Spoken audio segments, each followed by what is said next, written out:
Setelah dialog Alice tentang hipotesa Barbie di quest event tempo hari, saya pribadi jadi cukup tertarik ya untuk mendalami soal hipotesa tersebut. Nah, namun supaya tidak nanggung ya, jadi saya coba jelaskan dan uraikan secara garis besar tentang Abyss yang selama ini jadi sumber masalah di Tivat. Nah, sejauh yang saya petakan, ada sekitaran 3 tingkatan Abyss yang muncul hingga saat ini, dan hipotesa Barbie tersebut adalah tingkatan yang paling dasar dan paling umum yang kita temui saat ini. Nah, kemudian yang menariknya juga nih teman-teman, dari apa yang saya maknai, sepertinya Sarisa sudah tahu soal hipotesa Barbie tersebut. Nah, jadi langsung aja kita bahas soal Abyss sekarang. 世界は謎だらけだね。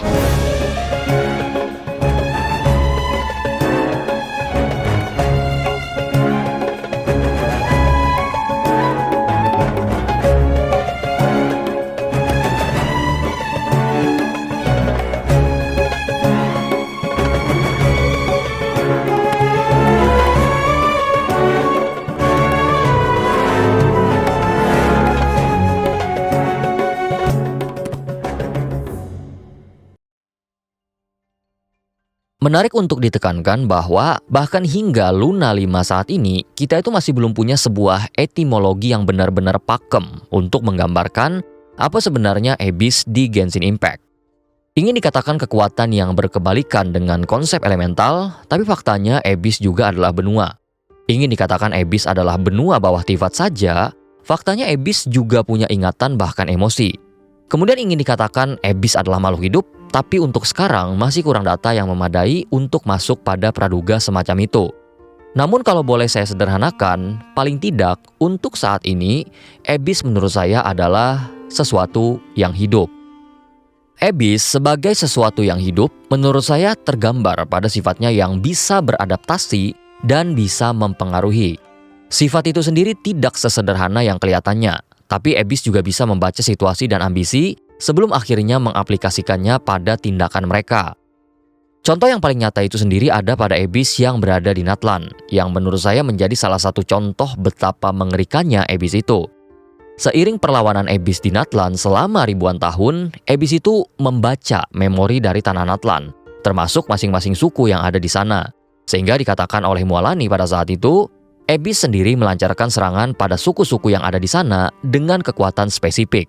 Seperti misalnya di Mezli yang mencemari air, kemudian di Naraskayan dengan mengeluarkan lumpur Abyss, yang menunjukkan Abyss itu membaca dan mengekstrak memori yang ada, kemudian mengaplikasikannya pada tindakan mereka. Kemampuan untuk mengekstrak memori ini juga menjadi salah satu fitur utama dari Abyss, karena hasil ekstraksi tersebut pada banyak kasus akan membuat Abyss sendiri menciptakan sebuah kemampuan baru, yaitu mimikri. Kemampuan ini ditunjukkan pada beberapa monster Abyss di Natlan, terutama yang cukup jelas itu adalah Tenobros Papilla, yang dapat meniru banyak bentuk monster sekaligus. Kemudian yang terbaru adalah Roland tentu saja, yang diekstrak oleh Abyss dan menjadikannya pemimpin baru dari Wild Hunt.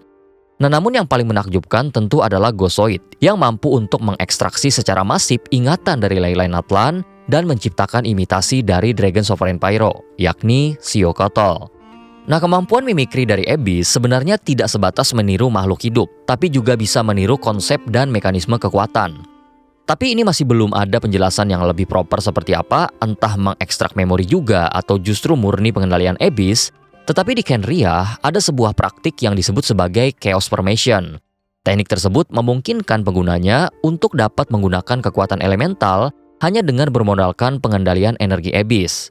Bahkan pada tahap tertentu, tidak hanya satu elemental saja, tapi multi elemental pun memungkinkan untuk dilakukan. Nah, teknik ini kemudian dikembangkan lebih jauh oleh Surtalogy setelah dia mencoba Chaos Formation dan mengendalikan 7 kekuatan elemental pada percobaan pertama, yang menjadikan Chaos Formation tidak hanya sekedar trik sulap, tapi juga menjadikannya kekuatan tempur. Nah, teknik tersebut sekarang dikenal sebagai The Seven Shifting Serpent dan saat ini menjadi kekuatan utama dari Skirk. Lebih jauh, Skirk dan Surtalogy juga punya sebuah kemampuan Abyss khusus yang saat ini belum ada penjelasan lebih jauh. Ya, kemampuan itu kalau tidak salah bernama Abyssal Phantasma. Mekanismenya adalah memadatkan sejumlah kekuatan Abyss yang kemudian dijadikan anggota tubuh. Tujuan Abyss saat ini yang diketahui hanya ada satu, yaitu kehancuran. Nah, perlu diingat ya, Abyss dan Abyss Order itu sangat berbeda. Ya, jadi yang ingin membangkitkan kembali Khenria itu Abyss Order, sementara yang ingin menghancurkan segalanya, termasuk mungkin Khenria itu sendiri, adalah Abyss. Nah, kehancuran yang diincar oleh Abyss ini bersifat membabi buta, dalam artian adalah kehancuran total tanpa pandang bulu. Sehingga perlawanan terhadap Abyss pun tidak dapat terhindarkan, seperti Natlan misalnya, yang secara turun-temurun berhadapan dengan kekuatan Abyss. Nah, tetapi perlawanan terhadap Abyss semacam makan buah si malakama. Tidak dilawan pasti hancur, dilawan pun memberikan efek negatif yang tak terukur. Nah, salah satunya tentu adalah Abyssal Corruption yang terjadi ketika seseorang terpapar kekuatan Abyss dalam waktu yang lama, sehingga menimbulkan efek negatif. Efek tersebut bervariasi tergantung luka yang dihasilkan dan tergantung seberapa parah paparan yang didapat. Tartaglia adalah satu dari sedikit orang yang mampu terhindar dari Abyssal Corruption yang ganas. Ya, beruntung karena dia diajarkan oleh Skirk untuk mengendalikannya. Sehingga yang terjadi hanyalah personalitinya saja yang berubah total sejak terpapar energi Abyss. Sementara Torachio dan Takamine adalah contoh kasus yang cukup parah karena bukan hanya ingatannya yang rusak dan juga kepribadian yang diambil alih, namun bentuk fisik pun berubah total dari aslinya. Lalu jika lukanya merupakan luka fisik, penderitanya akan mengalami kemunduran fungsi organ dan akhirnya menemui kematian, seperti Tante Atea. Abyssal Corruption juga berlaku pada higher entity. Misalnya kekuatan Abyss Durin mampu melukai Barbatos, kemudian kekuatan Abyss mampu membuat pilar dari Morax menjadi gelap, bahkan Celestia sekalipun kewalahan, mengingat paku langit saja yang fungsinya untuk memurnikan Abyss justru hanya bereaksi dan menimbulkan efek negatif pada areal sekitar. Seperti padang pasir Sumeru, badai salju abadi dari Dragonspine, lumpur Abyss di Chasm, dan kabut Surumi.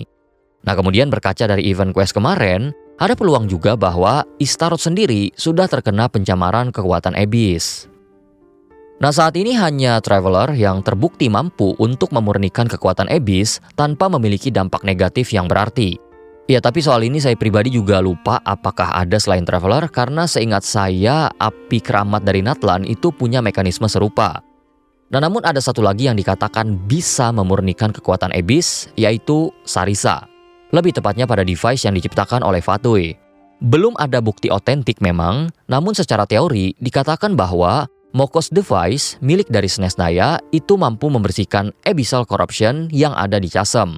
Nah, menariknya adalah Mokos sendiri berasal dari nama makhluk mitologi yang ada pada kepercayaan Slavik, dan dipercaya Mokos merupakan Goddess of Fate dan Destiny.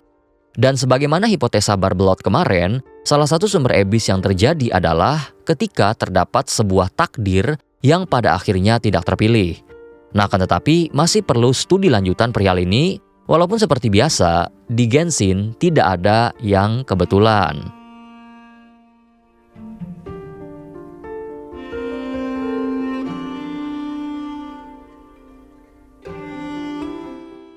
Nah, hipotesa Barbie yang disampaikan oleh Alice tempo hari menurut saya memberikan sebuah insight menarik, terutama dalam pendekatan memaknai Abyss secara lebih mendalam.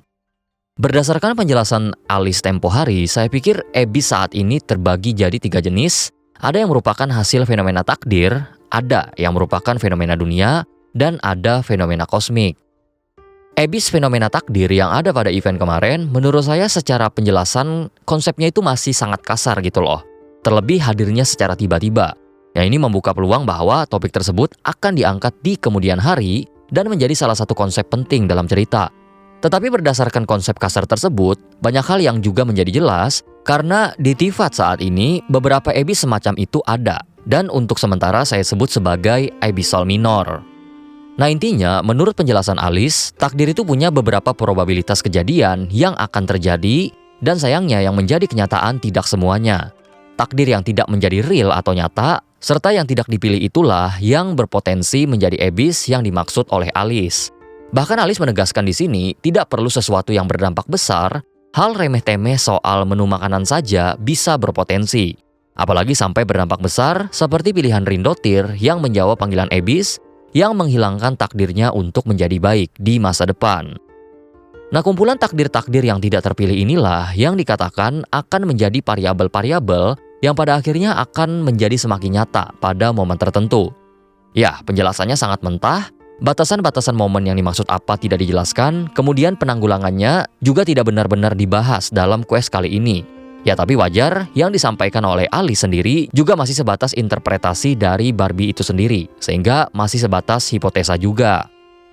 Namun hipotesa ini sangat menarik karena setidaknya bisa menjelaskan beberapa aspek yang menurut saya terkait. Nah gini, salah satu ciri khas dari Abyss adalah mencemari lingkungan sekitar dan memberikan dampak pada makhluk hidup, entah secara fisik atau mental. Ciri yang sama sebenarnya juga ditunjukkan oleh fenomena lain yang entah kenapa tidak disebut sebagai Abyss, yaitu God's Remain, entah Tatarigami di Inazuma atau beban karma di Liyue. Dua fenomena tersebut, sepengetahuan saya, tidak dikategorikan sebagai fenomena Abyss. Tapi saya mengajukan bahwa kedua fenomena tersebut bisa jadi dikategorikan sebagai abyssal minor, dan hipotesa Barbie inilah yang bisa menjawab kenapa fenomena tersebut bisa muncul. Baik Tatarigami maupun beban karma, keduanya sama-sama berasal dari God's Remain, yaitu jasad dewa yang kalah dari Perang Archon. Kemudian gini, para higher entity semacam itu memiliki lifespan yang sangat panjang dibandingkan para mortal, entah ratusan bahkan ribuan tahun lamanya. Tapi apa jadinya ketika pada satu titik, range waktu sepanjang itu dengan probabilitas takdir yang tak terhitung jumlahnya dikerucutkan menjadi satu takdir yang absolut, yaitu kematian. Jadi sama seperti case Rindotir yang menerima panggilan Abyss, kemudian memutus kemungkinan dia hidup normal di masa sekarang, kematian para dewa juga memutus kemungkinan-kemungkinan yang tak terhitung jumlahnya yang pada akhirnya bermanifestasi menjadi abyssal minor, layaknya Tatarigami maupun beban karma. Apalagi dari hipotesa Barbie, salah satu aspek penting dalam terjadinya fenomena Abyss minor adalah kebencian dari takdir tersebut. Mungkin kebencian itu tertanam pada fakta bahwa mereka adalah pihak yang kalah. Nah sementara ada dewa yang tidak menyimpan dendam, yang pada akhirnya remainnya tidak memberikan dampak yang berarti, seperti Andrius misalnya. Selain itu, saya pikir takdir yang tak terpilih yang akhirnya menjadi cemaran Abyss juga mampu menjelaskan apa yang sebenarnya terjadi pada tangan Istarot. Sebagai manifestasi dari waktu dan sejarah, kumpulan timeline waktu yang tidak terpilih dan sejarah yang tidak terjadi mungkin dapat menjelaskan kenapa tangan Istarot sendiri menjadi berwarna ungu, layaknya cemaran Abyss. Ya walaupun perihal ini masih perlu pendalaman kasus pada arsip di masa yang akan datang. Lalu Abyss sebagai fenomena dunia itu sumbernya dari Skirk dan juga fakta bahwa dahulu Teyvat itu hanya terbagi dua realm, yaitu Light dan Void. Skirk mengatakan pada voiceover-nya, Abyss adalah cerminan dunia. Jadi selama sebuah dunia ada, maka Abyss akan selalu ada juga. Sehingga mungkin saja bahwa keberadaan Abyss sendiri adalah aspek penyusun suatu dunia, termasuk dunia Teyvat pada era Nibelung. Ketika itu Teyvat hanya terbagi menjadi Light dan Void, yang mana Void Realm sendiri merujuk pada benua yang kita kenal sekarang sebagai benua Abyss. Nah sejak saat itu Abyss sepertinya memang bersemayam di benua tersebut, tapi berdasarkan catatan yang ada, tidak tercatat adanya konflik dengan Abyss seperti di era sekarang. Ancaman yang datang justru digambarkan berasal dari luar Teyvat. Sehingga setidaknya untuk arsip saat ini, Abyss sebagai fenomena dunia, saya akan sebut sebagai Abyss jinak. Tetapi, kemungkinan jika di-trigger oleh sesuatu, Abyss jinak semacam ini bisa menjadi berbahaya. Dan itulah yang terjadi pada Abyss di benua Teyvat saat ini. Masih soal fenomena dunia, planet Skirk sendiri dikatakan pada quest-nya itu mengandung sejumlah kekuatan Abyss dan para penduduk di sana memiliki kemampuan beradaptasi yang baik dengan kekuatan Abyss tersebut. Akan tetapi, kekuatan Abyss sepertinya punya pamor yang cukup buruk di universe Genshin, sehingga planet Skirk beserta penduduknya dianggap berbahaya oleh suatu pihak. Penyebab buruknya reputasi Abyss sepertinya tidak terlepas dari poin terakhir yang membuat Abyss sendiri menjadi ancaman antar galaksi. Sudah bukan rahasia lagi, bahkan dituliskan dalam beberapa arsip bahwa ancaman dari luar Teyvat sendiri salah satunya adalah kekuatan Abyss yang secara konstan terus-terusan memberikan pengaruh dari luar. Alice mengatakan gangguan Abyss itu umum terjadi di perbatasan, makanya waktu anomali Dottore terjadi, dia anggap sebagai gangguan Abyss. Nah selain itu, secara jelas Nibelung yang pergi dari Teyvat kemudian kembali pada waktu 6.000 tahun yang lalu, dikatakan sudah dikuasai oleh kekuatan Abyss setelah masuk pada kabut di Sea of Star. Pada artefak Aubet sendiri, ancaman yang diramalkan Voyager yang akan menghancurkan planet Teyvat disebut sebagai The Destroyer in the Black Mist, sehingga besar kemungkinan Abyss jugalah ancaman yang dimaksud. Namun, Abyss sebagai fenomena galaksi memang berada pada level yang berbeda, apalagi dibandingkan dengan fenomena takdir maupun fenomena dunia. Karena disebutkan ancaman Abyss inilah yang menjadi salah satu pertimbangan kenapa Dewi Bulan rela berbagi kuasa dengan HP. HP sendiri juga sepertinya sadar betul dengan keabsurdan kekuatan Abyssal, mengingat di Amethyst Crown, HP sampai diliputi oleh rasa takut akan kekuatan tersebut, yang sampai-sampai dia menurunkan paku langit di era pasca Funerary War. Parahnya, Abyss yang satu ini kemungkinan juga akan men-trigger kebangkitan Abyss yang jinak, seperti yang saya katakan sebelumnya. Dari penuturan Apep, Nibelunglah yang membawa Forbidden Knowledge ke benua Tifat, dan berdasarkan arsip saat ini, tidak diragukan soal kebenaran pendapat tersebut. Dan sejak saat itulah, ancaman dari benua Abyss mulai tercatat dalam literatur yang ada.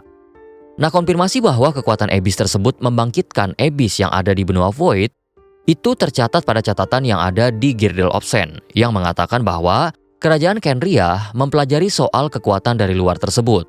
Kemudian itu pun menjadi senjata makan tuan, karena Irmin yang mencoba memanfaatkan kekuatan Abyss justru tidak mampu melakukannya.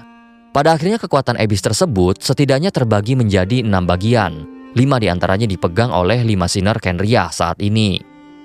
Nah, sama seperti yang ada di Natlan, kekuatan Abyss yang dibawa oleh Nibelung ini juga mampu membaca dan beradaptasi sesuai dengan geografi dari lokasi Abyss tersebut menyerang. Di Sumeru dikatakan oleh Nahida adalah Forbidden Knowledge, sementara di Natlan adalah Ghostoid. Nah, saat ini belum diketahui secara pasti asal-muasal Abyss kategori ini. Namun berdasarkan ciri khasnya, yaitu memiliki kabut, fenomena galaksi yang cukup mendekati ciri tersebut adalah nebula. Nah, ada salah satu hal menarik juga yang saya temukan waktu sedikit baca soal nebula, yaitu salah satu cara pembentukannya adalah melalui ledakan supernova atau kematian bintang. Dan seperti yang saya bahas pada Aubet series, fenomena supernova cukup diangkat dalam beberapa arsip ke belakang, termasuk dikatakan bertanggung jawab atas kehancuran planet asal dari ITER dan Lumin.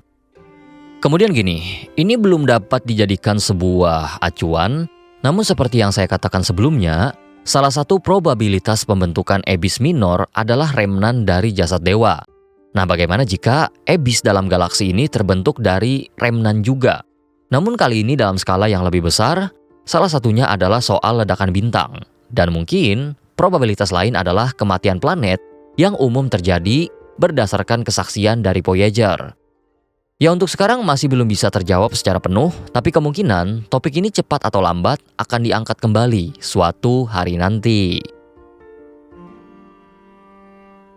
Oke, jadi itu tadi sedikit pembahasan soal Abyss setelah hipotesa Barbie diutarakan oleh Alice tempo hari.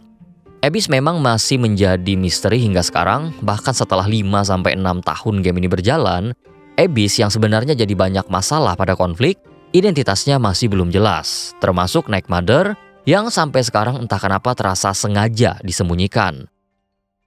Tapi barangkali itu dulu untuk pembahasan kali ini. Ya, semoga uraian soal Abyss ini jadi insight tambahan buat teman-teman sekalian. Ya, silahkan kalau ada yang mau menambahkan atau koreksi jika saya keliru, selama bukan leaks atau spoiler, dipersilahkan. Kemudian saya ingin berterima kasih pada teman-teman membership, terutama para descender atas dukungannya sejauh ini. Thank you berat. Dan buat teman-teman sekalian yang udah menonton sampai habis, terima kasih sudah meluangkan waktunya. Kalau suka dengan kontennya, jangan lupa berikan like, komen, dan subscribe, atau bisa gabung membership juga untuk dukungan langsung, serta eksklusif konten. Oke, saya Mas Furizin pamit dulu. Hadestra.